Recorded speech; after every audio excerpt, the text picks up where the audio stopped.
প্রিয় শিক্ষার্থীবৃন্দ, Dhaka women college online প্ল্যাটফর্মে সবাইকে স্বাগত। আশা করি তোমরা যে যেখানে আছো আল্লাহ তাআলার অশেষ রহমতে সবাই ভালো আছো। আমরা আজকে একটি নতুন ক্লাস শুরু করতে যাচ্ছি। আমি কে এম আশরাফুল আমিন, প্রভাষক, সমাজবিজ্ঞান বিভাগ, ঢাকা উইমেন কলেজ। আজকে আমি একাদশ শ্রেণীর সমাজবিজ্ঞান দ্বিতীয় পত্রের ষষ্ঠ অধ্যায় নিয়ে আলোচনা করব।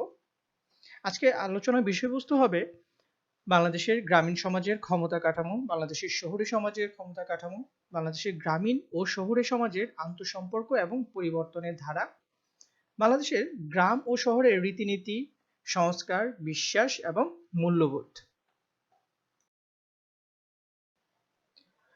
বাংলাদেশের গ্রামীণ সমাজের ক্ষমতা কাঠামো। বাংলাদেশের গ্রামীণ সমাজ মূলত গ্রাম কেন্দ্রিক। গ্রামই হচ্ছে দেশের অর্থনীতির প্রাণকেন্দ্র। গ্রামীণ সমাজ কাঠামোকে বিভিন্ন ব্যক্তি ও প্রতিষ্ঠানের পক্ষ থেকে বিভিন্নতর ব্যাখ্যা দেওয়া হয়ে থাকে। যেমন জাতিসংঘ গ্রামীণ কাঠামোর ব্যাখ্যা দিতে গিয়ে কৃষি উৎপাদন ও কৃষকের জীবনযাত্রার বিভিন্ন সূচকের কথা উল্লেখ করেছে। গ্রামীণ সমাজ কাঠামো সম্পর্কে আবু আবদুল্লাহ আলোচনা থেকে বোঝা যায়, গ্রামে প্রধান উৎপাদনের উপায় হলো জমি। এ জমি নির্ভর উৎপাদন ব্যবস্থার উপর ভিত্তি করে যে উৎপাদন কৌশল ব্যবহৃত হয় এবং তার ভিত্তিতে যে বিভিন্ন সামাজিক সম্পর্ক গড়ে ওঠে তার পুরোটা মিলেই গঠিত গ্রামীণ সমাজ কাঠামো। ভূমির মালিকানা, বিভিন্ন ধরনের স্বত্বাধিকার চুক্তি কিংবা মজুরি, ঋণ এবং তার ব্যবহার ইত্যাদিও গ্রামীণ সমাজ কাঠামোর অধীন। তবে গ্রামীণ কাঠামোর পূর্ণাঙ্গ সংজ্ঞা দিতে গেলে বিভিন্ন সামাজিক সংগঠনকেও তার অন্তর্ভুক্ত করা প্রয়োজন বলে মনে করা হয়। কোনো সন্দেহ নেই যে অর্থনৈতিক কাঠামোই কোনো সমাজ কাঠামোর মূল ভিত্তি, কিন্তু উপরিকাঠামোর বিভিন্ন দিক যেমন ক্ষমতা, গোষ্ঠী, দল, শ্রেণী ও শ্রেণী সংগ্রামের রূপগুলো এবং তার ফলাফল ঐতিহাসিক সংগ্রামগুলোর গতিকে প্রভাবিত করে এবং বহু ক্ষেত্রে তাদের রূপ নির্ধারণে প্রধান হয়ে ওঠে। গ্রামীণ ক্ষমতা কাঠামো সম্পর্কে মার্ক্সের সূত্রসমূহ বিশ্লেষণ করলে বলা যায়, শ্রেণীসমূহের অবস্থান, পারস্পরিক সম্পর্ক, সামাজিক ও অর্থনৈতিক ক্ষেত্রে বিভিন্ন শ্রেণীসমূহের ভূমিকা ইত্যাদি প্রেক্ষিতে গ্রামীণ সমাজ শ্রেণীর যে কাঠামোর মধ্য দিয়ে বিকশিত হয় তাকে গ্রামীণ ক্ষমতা কাঠামো বলা যেতে পারে। গ্রামীণ ক্ষমতা কাঠামোর সাথে প্রত্যক্ষ বা পরোক্ষভাবে সংযুক্ত ৪৪টি গবেষণা পর্যালোচনা করে ১৯টি উপাদান পাওয়া গেছে। উপাদানসমূহ একটি আরেকটির সঙ্গে এমনভাবে সম্পর্কযুক্ত যে একটিকে অন্যটি থেকে পৃথকভাবে আলোচনা করা বেশ কঠিন বলে মনে করি। বিশ্লেষণের সুবিধার্থে উপাদানসমূহের ৬টিকে স্বাধীন চলক এবং বাকি ১৩টিকে নির্ভরশীল চলক হিসেবে চিহ্নিত করা হয়েছে। আমরা এগুলো নিয়ে এখন আলোচনা করব। প্রথমত, ভূমি। গ্রামীণ ক্ষমতার একটি স্বাধীন উপাদান হলো ভূমি মালিকানা। বৃহৎ ভূমি মালিকানা মানে বর্গা চাষী ও দিনমজুরদের একটি বৃহৎ অংশের উপর নিয়ন্ত্রণ। তাছাড়া ভূমি থেকে লব্ধ উদ্ধৃত অর্থ ও আয়ের অন্যান্য পথও খুলে দেয়। ভূমি একটি পরিবারের সামাজিক অবস্থান নিশ্চিত করে। যে পরিবারের প্রচুর জমি আছে সে পরিবারের সন্তানেরা উচ্চশিক্ষার জন্য শহরে আসতে পারে এবং উচ্চ সামাজিক অবস্থান সম্পন্ন পরিবারের সাথে বৈবাহিক সম্পর্ক স্থাপন করতে পারে, যা তাদের পরিবারের সামাজিক অবস্থাকেও উন্নত করে। অর্থনৈতিক ক্ষমতা। কৃষি ও অকৃষি উপাদানের সমন্বয়ে যে অর্থনৈতিক শক্তি গড়ে ওঠে তার সমন্বয়ে ক্ষমতা একটি প্রভাবশালী শক্তি হিসেবে আবির্ভূত হয়ে থাকে। গ্রামীণ ক্ষমতাবানদের বেশিরভাগই প্রধান পেশা হচ্ছে কৃষি। ব্যাপক অর্থনৈতিক ক্ষমতা থাকলে একটি গ্রামীণ পরিবার নিজেদের কাজে অধিক সংখ্যক লোককে খাটাতে পারে, এমনকি সন্তানদেরকেও শিক্ষিত করে তুলতে পারে। ইউনিয়ন পরিষদ এবং সমবায় সমিতির নেতৃত্বের জন্য প্রতিদ্বন্দ্বিতা করতে পারে। সামাজিক নেতৃত্ব। সমাজ হলো একটি সনাতন গ্রামীণ প্রতিষ্ঠান। এর নেতৃত্বে থাকে গ্রামের প্রভাবশালী ব্যক্তিবর্গ, অধিকাংশ ক্ষেত্রেই তার যারা হচ্ছে অধিক জমির মালিক। সমাজের নেতারা সাধারণত মাতব্বর, সর্দার, প্রধান কিংবা প্রামাণিক ইত্যাদি নামে এলাকাভেদে পরিচিতি লাভ করে থাকে। এই নেতৃত্ব তারা অনেকটা উত্তরাধিকার সূত্রেই ভোগ করে থাকে, সেটা আমরা আগেও আলোচনা করেছি। সমাজের লোকেরা যাতে সমাজের নিয়ম ভঙ্গ না করে, মাতব্বরদের সব সময় সেদিকে দৃষ্টি দিতে হয়। নিয়ম ভঙ্গকারীকে কখনো কখনো একঘরে করা হয়। একঘরে হচ্ছে গ্রামীণ এক ধরনের শাস্তি বিশেষ। সমাজের প্রধান দুটো কাজ হলো ধর্মীয় প্রথা ও উৎসগুলো পরিকল্পনা ও তদারক করা এবং বিবাদমান লোকজনের বিবাদ মীমাংসার জন্য সালিশ বসানো। তবে বিচার বিভাগ এখন গ্রামের খুব কাছাকাছি চলে আসায় অনেকেই কিন্তু এই সালিশ ব্যবস্থার গুরুত্ব বা সালিশ ব্যবস্থা থেকে দূরে সরে চলে এসেছে। অধিকাংশ লোক এখন আদালতেই তাদের বিবাদ নিষ্পত্তির ব্যাপারে আগ্রহী হয়ে উঠছে। বংশমর্যাদা গ্রামীণ ক্ষমতা কাঠামোতে একটি বড় বংশের নেতৃত্ব খুবই গুরুত্বপূর্ণ। গ্রামীণ সমাজে যাদের বংশের সকলেই শিক্ষিত এবং ভালো ভালো আত্মীয় স্বজন আছে, তারা মূলত অন্যদের থেকে ক্ষমতাবান হিসেবে বিবেচিত হয়। একটি বড় বংশের নেতৃত্ব মানে ব্যাপক জনসমষ্টির উপর নিয়ন্ত্রণ। এটি অনেকগুলো গোষ্ঠীর সাথে সংযোগ স্থাপনের ক্ষেত্রে গুরুত্বপূর্ণ ভূমিকা রাখে। জ্ঞাতিগোষ্ঠীর নেতৃত্ব গ্রামীণ ক্ষমতা কাঠামোর একটি গুরুত্বপূর্ণ উপাদান। এর প্রধান ভিত্তি হলো বৈবাহিক সংযোগ। বিভিন্ন জ্ঞাতিগোষ্ঠীর সমর্থন নির্বাচনের সময় গুরুত্বপূর্ণ হয়ে ওঠে। কারো সাথে ব্যক্তি শত্রুতা থাকলেও এ ধরনের নির্বাচনে গোষ্ঠী সদস্যরা উৎসাহের সাথে তাদের সমর্থন দিয়ে থাকে। এক গবেষণায় দেখা যায়, বড় আত্মীয় স্বজন থাকলে ক্ষমতার করিডোরে প্রবেশ সহজ হয়ে যায়। উপজেলা প্রশাসন, জেলা প্রশাসন, জাতীয় প্রশাসন সর্বত্রই চাচা মামাদের সমর্থন নিঃসন্দেহে কাজে লাগে।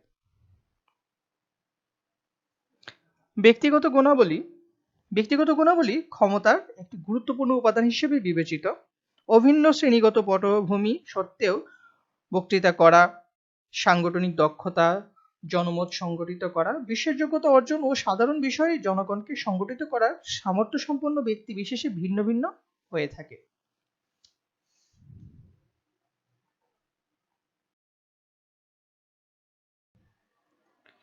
রাষ্ট্রের সাথে যোগসূত্র রাষ্ট্র এখন গ্রামীণ জীবনের একটি অবিচ্ছেদ্য অংশ। রাষ্ট্র মূলত গ্রামীণ এলাকায় তার সমর্থনের ভিত্তি স্থাপন করছে ধনী কৃষকদের মধ্যে। ক্ষমতার এই উৎসটি ভূমি মালিকানা, অর্থনৈতিক শক্তি, শিক্ষা, মধ্যস্থতা এবং রাজনীতির উপর নির্ভরশীল।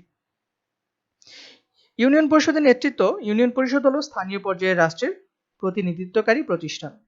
গ্রামীণ এলাকায় বর্ধিত সম্পদের প্রভাবে ক্ষমতার উপাদান হিসেবে ইউনিয়ন পরিষদের গুরুত্ব বাড়ছে। রাজনৈতিক ক্ষমতাসীন দলের সাথে যোগসূত্র গ্রামীণ সমাজে প্রভাবশালী হবার জন্য একটি গুরুত্বপূর্ণ নিয়ামক হিসেবে কাজ করে থাকে। শহরের সাথে সম্পর্ককে গ্রামীণ ক্ষমতা কাঠামোর অন্যতম উপাদান হিসেবে বিবেচনা করা হয়। গত 3 দশকের অনেকগুলো গবেষণায় শহরের সাথে সম্পর্ককে ক্ষমতার উপাদান হিসেবে চিহ্নিত করা হয়েছে। শিক্ষা গ্রামীণ ক্ষমতা কাঠামোর একটি গুরুত্বপূর্ণ উপাদান, কারণ শিক্ষা সমাজের মানুষের মর্যাদা বৃদ্ধি করে। ইদানিং অনেক আধুনিক শিক্ষিত সচেতন যুবকেরা গ্রামীণ নেতৃত্বে এগিয়ে আসছে। পেশাগত নেতৃত্ব ইউনিয়ন পরিষদ নেতৃত্বের বাইরেও কিছু প্রভাবশালী ব্যক্তিকে প্রকল্প বাস্তবায়ন কমিটির সদস্য নির্বাচিত করা হয়। 80-র দশকে অনেক গবেষণায় একে গ্রামীণ ক্ষমতার একটি উপাদান হিসেবে উল্লেখ করা হয়েছে। আধুনিক প্রযুক্তির উপর নিয়ন্ত্রণ সাম্প্রতিক সময়ে গ্রামীণ ক্ষমতা কাঠামোর অন্যতম উপাদান হিসেবে আধুনিক প্রযুক্তির উপর নিয়ন্ত্রণকে বিবেচনা করা হয়। 80-র দশকে মাত্র 35% মানুষ আধুনিক প্রযুক্তি ব্যবহার করত, এখন এদের সংখ্যা অনেক বেশি। বিশেষত কম্পিউটার, ইন্টারনেট, মোবাইল ফোন, সেচ যন্ত্রপাতির ব্যবহার বহুলাংশে বৃদ্ধি পেয়েছে। জনগণের সংগঠিত অংশের নেতৃত্ব জ্ঞাতিগোষ্ঠী, বংশ অথবা একই পেশাভুক্ত ব্যক্তির সমন্বয়ে জনগণের মধ্যে একটি সংগঠিত দল থাকতে পারে। গ্রামীণ ক্ষমতা কাঠামোয় এসব সংগঠিত দল গুরুত্বপূর্ণ উপাদান হিসেবে ভূমিকা রাখে। মহাজনী ধারণাটি অনেক প্রাচীনকাল থেকেই কিন্তু এই মহাজনী ধারণাটা গ্রাম সমাজে প্রচলিত। গ্রামীণ সমাজে মহাজনী ব্যবস্থার অপ্রাতিষ্ঠানিক ঋণ প্রদান ক্ষমতা কাঠামোর একটি প্রাচীন প্রতিষ্ঠান। মহাজনরা নানাভাবে ঋণ গ্রহীতাদের উপর প্রভাব বিস্তার করে থাকে। সমবায় সমিতিসমূহের নেতৃত্ব। গ্রামীণ সমবায় সমিতি বা সংঘসমূহের উপর ধনী ভূস্বামীদের নিয়ন্ত্রণ তাদের ক্ষমতার একটি অতিরিক্ত উপাদান হিসেবে কাজ করছে। ছোট ক্ষুদে কৃষকদের নামে থাকলেও সমবায়গুলোর ব্যবস্থাপনায় ক্ষমতাবানরাই কিন্তু সিদ্ধান্ত গ্রহণ করে থাকে। কর্মসংস্থান গ্রামীণ সমাজে চাকরি, বিশেষ করে সরকারি চাকরি ক্ষমতার একটি গুরুত্বপূর্ণ উপাদান। গ্রামীণ সমাজে কোনো বিষয়ে সিদ্ধান্ত নেওয়ার সময় সরকারি চাকরিজীবীদের মতামতকে বিশেষ গুরুত্ব দেওয়া হয়। গোষ্ঠীবদ্ধতা। গোষ্ঠীবদ্ধতা গ্রামীণ ক্ষমতা কাঠামোর অন্যতম উপাদান হিসেবে বিবেচিত। 70 ও 80 দশকে অনেক গবেষণায় জনগণের গোষ্ঠীবদ্ধতাকে ক্ষমতার উৎস হিসেবে চিহ্নিত করা হয়েছে। দেখো, বাংলাদেশের গ্রামীণ সমাজে সম্প্রতি এই ধরনের বেশ কিছুটা পরিবর্তন লক্ষ্য করা যাচ্ছে। কৃষিতে ক্রমাগত আধুনিকায়ন এবং গ্রামীণ সমাজে ক্রমবর্ধমান সম্পদ প্রবাহের ফলে গ্রামীণ দরিদ্ররাও কিন্তু অধিকার ও উন্নয়নে অংশগ্রহণ সম্পর্কে আগের চেয়ে অনেক বেশি সচেতন হয়ে পড়ছে। কিছু রাজনৈতিক দল, বেসরকারি সাহায্য সংস্থা ও স্থানীয় উন্নয়ন সংস্থা এই সচেতনতার পিছনে কাজ করে যাচ্ছে। তারাই কিন্তু গ্রামীণ সাধারণ মানুষদেরকে বোঝাচ্ছে তাদের অধিকার সম্পর্কে। গ্রামীণ ব্যাংকের মতো অনেক সংস্থা গ্রামীণ দরিদ্রদের দিকে সম্পদের একটি অংশ প্রবাহিত করতে সমর্থ হয়েছে। ফলে গ্রামীণ দরিদ্রদের মধ্যে একটি বিকল্প প্রতিরোধ শক্তির বিকাশ লাভ করছে। কিছু কিছু এলাকায় ক্ষেত মজুর ও দিনমজুররা রাজনৈতিকভাবে সংগঠিত হয়েছে। তবে এটি নিঃসন্দেহে গ্রামীণ ক্ষমতা কাঠামো ও নেতৃত্বের পরিবর্তনের ইঙ্গিতবাহী বলে মনে করা হয়। বাংলাদেশের শহুরে সমাজের ক্ষমতা কাঠামো। শহরে মানুষের জীবনযাত্রার গতি দ্রুত এবং যান্ত্রিক।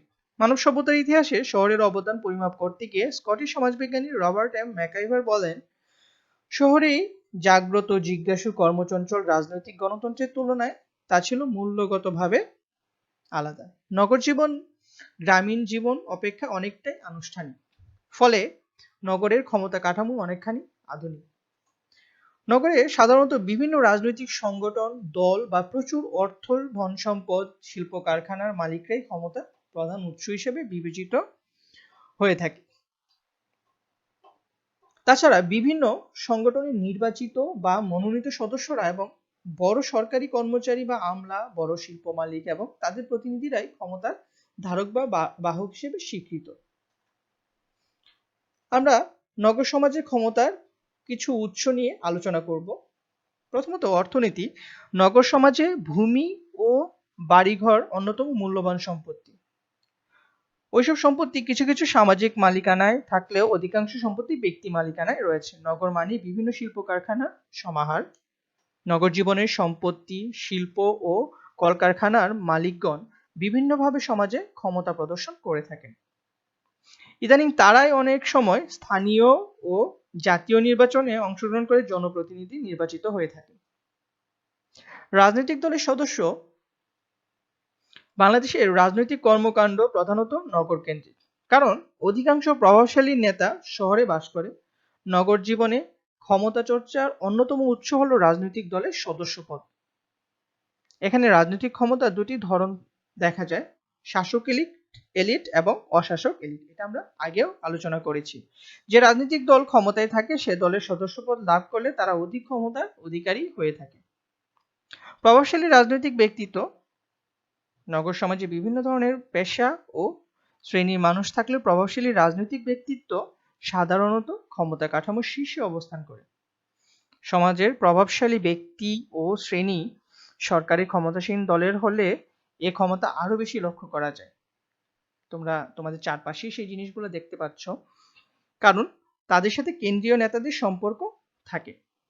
সিটি কর্পোরেশন বা পৌরসভার নিয়ন্ত্রক। রাজনৈতিক ক্ষমতা কাঠামোর একটি উৎস হলো স্থানীয় সরকারের অংশগ্রহণকারী সিটি কর্পোরেশন এবং পৌরসভার মেয়র এবং কাউন্সিলরগণ। এরা ক্ষমতা কাঠামোর শক্ত অবস্থানে থাকেন। বর্তমানে তারা কোনো না কোনো রাজনৈতিক দলের সক্রিয় সদস্য হওয়ায় শহরের জীবনে তাদের প্রভাব আরো বেশি লক্ষ্য করা যায়। নারী নেতৃত্ব। শহরের সমাজে নারীরা পুরুষের পাশাপাশি অফিস, আদালত, কলকারখানা, স্কুল, কলেজ, বিশ্ববিদ্যালয়ে কাজ করছে। এছাড়া শহরাঞ্চলে নারী নেতৃত্বের প্রভাব লক্ষণীয়। শহরের অনেক শিক্ষিত ও সচেতন নারীরা বিভিন্ন পেশা ও রাজনীতিতে ঢুকে পড়ছে। ইদানিং রাজনৈতিক দলে বিভিন্ন কমিটিতে নারীদের ব্যাপক অন্তর্ভুক্তির বিষয়টি লক্ষ্য করা যায়।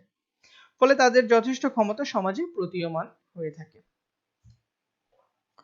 শিক্ষা।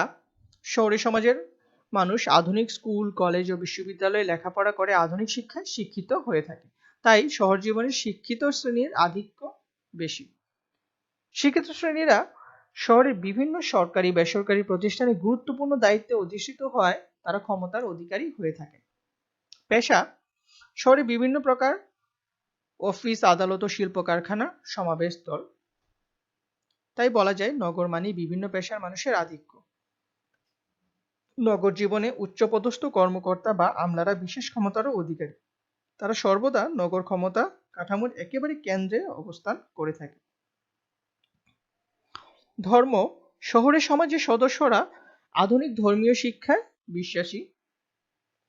নগরে ধর্মীয় অনুষ্ঠান প্রতিষ্ঠানে বৈচিত্র্য লক্ষ্য করা গেলেও সে সমাজে অনেকের মধ্যে ধর্মনিরপেক্ষতা লক্ষ্য করা যায়। তবে এর অর্থ এই নয় যে নগরে ধর্মীয় বিশ্বাস বা তার অনুষ্ঠান পালনে কমতি আছে। বড় বড় মসজিদ, মন্দির, গির্জায় আলোচনা সভা নগরেই বেশি অনুষ্ঠিত হয়। তাই এই সমস্ত প্রতিষ্ঠানের প্রধানরা নগর সমাজের ক্ষমতা কাঠামোর উৎস হিসেবে বিবেচিত হয়। ক্ষমতা ও মর্যাদা। শহরে পেশা ও আয় দ্বারা ব্যক্তির ক্ষমতা এবং মর্যাদা নির্ধারিত হয়। শহরের সমাজের সদস্যরা প্রায়শই ও সহজেই এক মর্যাদা থেকে অন্য মর্যাদায় উপনীত হতে পারে। যেমন অনেক সময় দেখা যায় যে অনেক ব্যবসায়ী, বড় ব্যবসায়ী আছে, তিনি রাজনীতিতে যোগদান করেন। আবার অনেক ডাক্তার, আমলারা আছে, তারা রাজনীতিতে প্রবেশ করেন। সেক্ষেত্রে দেখা যায় যে তাদের ক্ষমতার যে বা সমাজে যে তাদের মর্যাদা, সেটা কিন্তু এক অবস্থান থেকে অন্য অবস্থানে যা চলে যায়। উচ্চ মর্যাদা সম্পন্ন ব্যক্তি সমাজে যথেষ্ট ক্ষমতার অধিকারী হিসেবে স্বীকৃত হয়ে থাকে। গ্রামীণ এবং শহুরে সমাজের মধ্যে যতই পার্থক্য, যতই ভিন্নতা দেখা যাক না কেন, তাদের মধ্যে কিন্তু একটি আন্তঃসম্পর্ক সবসময় বিরাজ করে।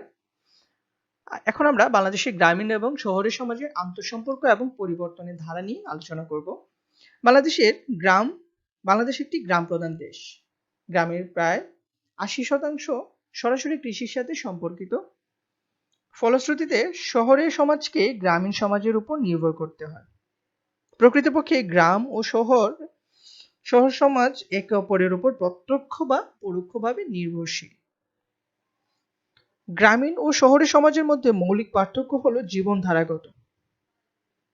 কারণ আমরা জীবনধারাগত ভিন্নতাই কিন্তু দুই অঞ্চলের মধ্যে দেখতে পাই।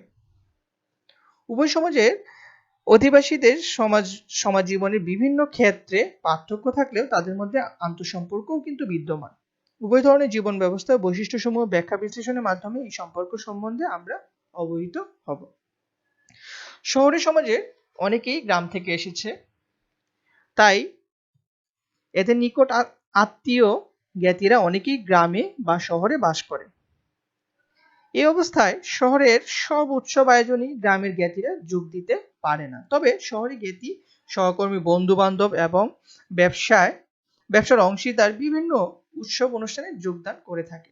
নগর জাতীয় উৎসব ও আচার অনুষ্ঠানের আয়োজন করা হয়, যেখানে সবাই অংশগ্রহণ করে থাকে। অনেক সময় এসব আচার অনুষ্ঠানকে কেন্দ্র করে অনেকেই শহরে আগমন করে থাকে।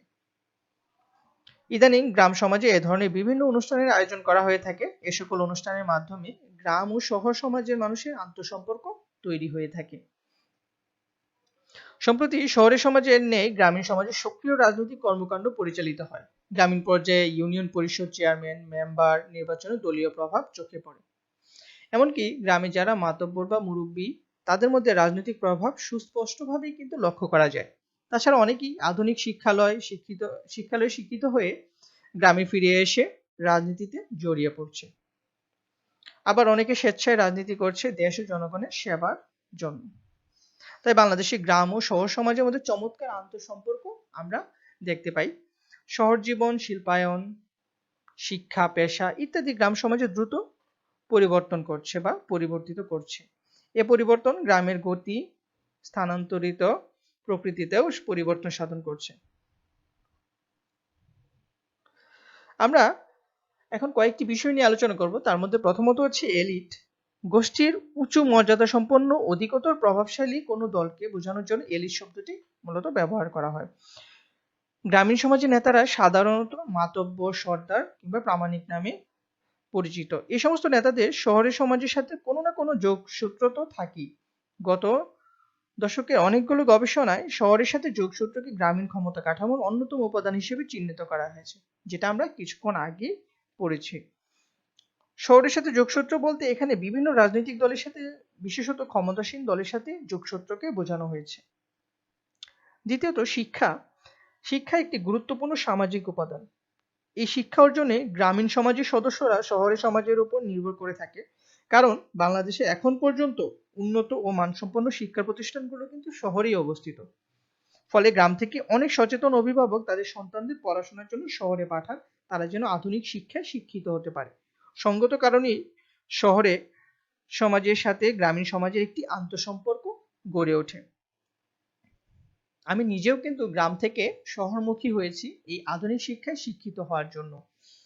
শিক্ষিত চিকিৎসা পদ্ধতি। চিকিৎসা মানব জীবনের মৌলিক বিষয়গুলোর মধ্যে অন্যতম। গ্রামীণ সমাজের মানুষ উন্নত চিকিৎসার জন্য শহরমুখী হয়ে থাকে, কারণ শিক্ষার মতো গ্রামাঞ্চলে কোনো উন্নত চিকিৎসা প্রতিষ্ঠান নেই। তাই হাসপাতাল, ক্লিনিক, মেডিকেল কলেজ, বিভিন্ন ধরনের আধুনিক চিকিৎসা ব্যবস্থা শহরে রয়েছে বলেই কিন্তু অনেক মানুষ গ্রাম থেকে শহরমুখী হয়ে থাকে এই আধুনিক চিকিৎসা গ্রহণ করার জন্য বা লাভ করার জন্য। আধুনিক জীবনধারা। শহর জীবনে মানুষ উন্নত জীবনযাত্রা বজায় রাখে। শহরে মানুষের ব্যবহার্য জিনিসপত্র অনেকটা আধুনিক ও উন্নত। আর এই আধুনিক জীবনের সাথে পরিচিত হওয়ার জন্য কিন্তু অনেক মানুষ গ্রাম থেকে শহরমুখী হয়ে থাকে। সম্পত্তির মালিকানা। বাংলাদেশের গ্রামীণ সমাজের ক্ষমতা কাঠামো অনেকটাই ঐতিহ্যবাহী। গ্রাম সমাজের ক্ষমতার উৎসসমূহের মধ্যে সবচেয়ে গুরুত্বপূর্ণ হলো উৎপাদনের উপায়ের মালিকানা তথা ভূমি মালিকানা ও এর উপর নিয়ন্ত্রণ। এছাড়া ইউনিয়ন পরিষদের সংশ্লিষ্টতা, উচ্চ বংশমর্যাদা, সমাজ সেবায় মানসিকতা, বুদ্ধিবৃত্তিমূলক গুণাবলী, প্রশাসন ও আইন শৃঙ্খলা রক্ষাকারী বাহিনীর সাথে ভালো যোগাযোগ, রাজনৈতিক নেতৃবৃন্দের সাথে ভালো সম্পর্ক থাকা প্রভৃতি গ্রাম সমাজে ক্ষমতার উৎস হিসেবে কাজ করে থাকে। আবার নগর সমাজে ক্ষমতা ও নেতৃত্ব অনেকটাই আনুষ্ঠানিক। এখানে ধনী, ব্যবসায়ী, শিল্পপতি, সরকারি আমলা, সরকারি উচ্চপদস্থ ব্যক্তিরা প্রধানত ক্ষমতার উৎস হিসেবে কাজ করে। ক্ষমতা কাঠামো। বাংলাদেশের গ্রামীণ সমাজে ক্ষমতা ও নেতৃত্ব বহুলাংশে ঐতিহ্য নির্ভর।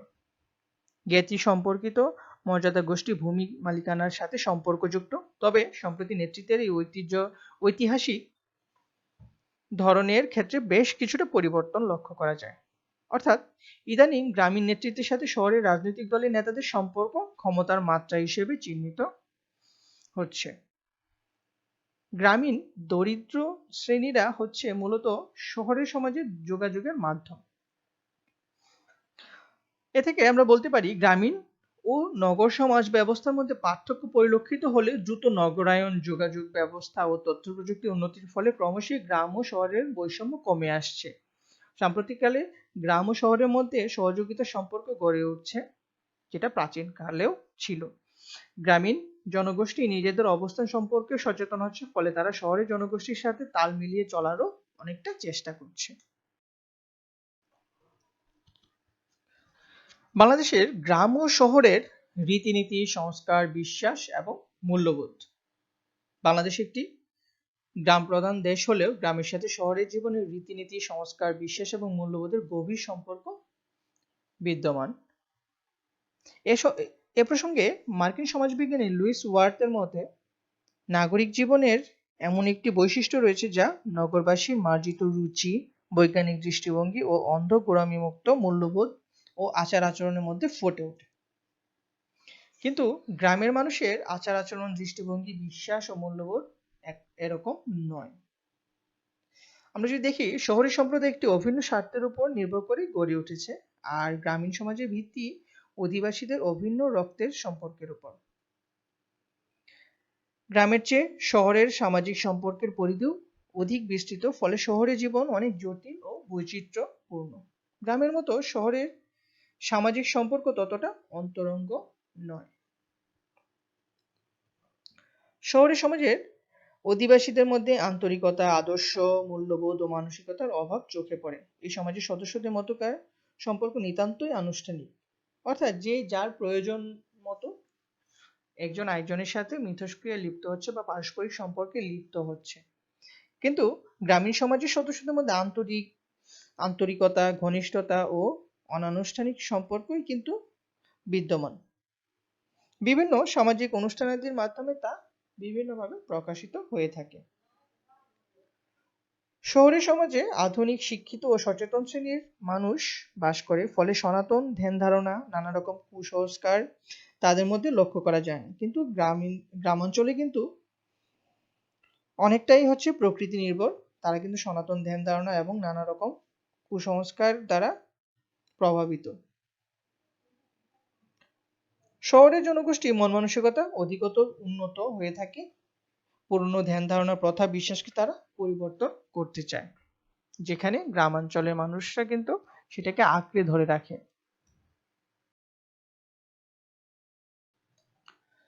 গ্রামীণ সমাজের সদস্যরা চিকিৎসার দিক থেকে অনেক পশ্চাৎপদ।